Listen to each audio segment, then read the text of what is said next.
नमस्कार मित्रों, हमारी पौराणिक गाथाएं और हमारे मिथक बड़े अद्भुत हैं। और ये कोई भी मिथक या कोई भी पौराणिक गाथा, कोई भी प्रतीक हमारा व्यर्थ में उसका वर्णन नहीं होता, बल्कि उसके पीछे एक संदेश भी छिपा होता है।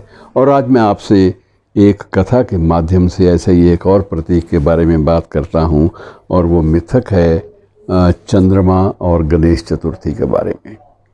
एक सामान्य मान्यता ये है कि जो भी व्यक्ति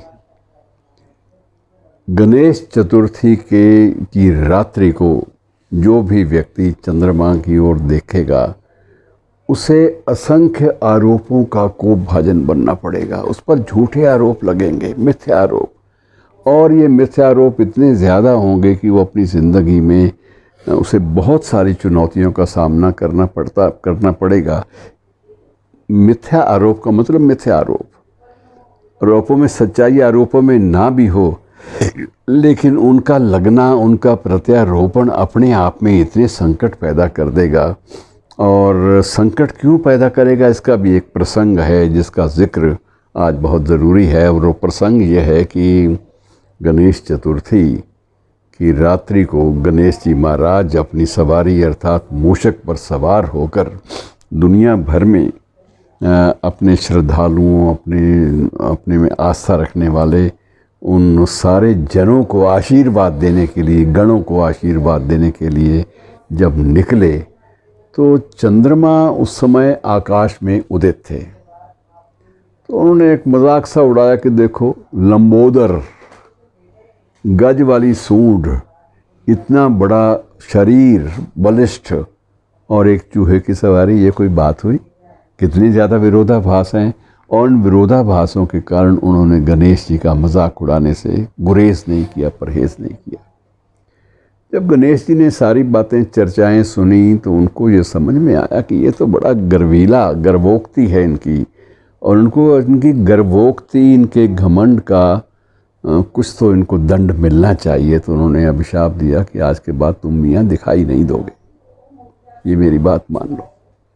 और जब चंद्रमा अगले दिन से बिल्कुल ही दिखाई ना देने लगे, तो पूरा सर्वत्र सृष्टि में एक व्यग्रता, एक बेचैनी का भाव उमड़ा कि ये चंद्रमा के बिना भी तो दुनिया नहीं चल सकती। सूर्य जिन पलों में छिप जाते हैं, सूर्यास्त हो जाता है, उसके बाद चंद्रमा की उनकी आभा ज़रूरी हो जाती है, और सृष्टि को प्रकाश की किरणों, अपनी शीतल प्रकाश की किरणों से वही तो आनंद देते हैं।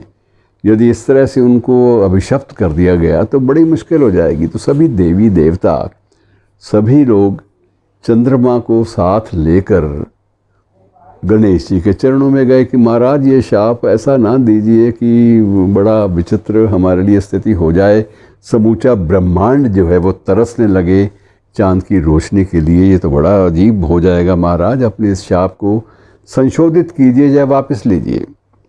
तो गणेश मुस्कुराए और उन्होंने स्पष्टीकरण भी दिया, भाई मेरा भाव ये नहीं था कि मैं इस संसार को छोटे छोटे सुखों से वंचित करना चाहता हूँ, और मैं सिर्फ ये चाहता था कि गर्वोक्ति जो है किसी में भी नहीं रहनी चाहिए। और मैं अपने इस अभिशाप में संशोधन ज़रूर करता हूँ कि कम से कम गणेश चतुर्थी के दिन तो श्रीमान जी नज़र नहीं आने चाहिए। उस दिन ये इनको कोई ना देखे, उस दिन इनकी उपेक्षा हो, ये आवश्यक है। और बाकी आगे पीछे अपनी ब्रह्मांड में, अपनी सृष्टि में, अपनी शांति पूर्ण किरणों से आह्लाद और एक प्रकार से आनंद का जो वातावरण है वो बनाते रहें।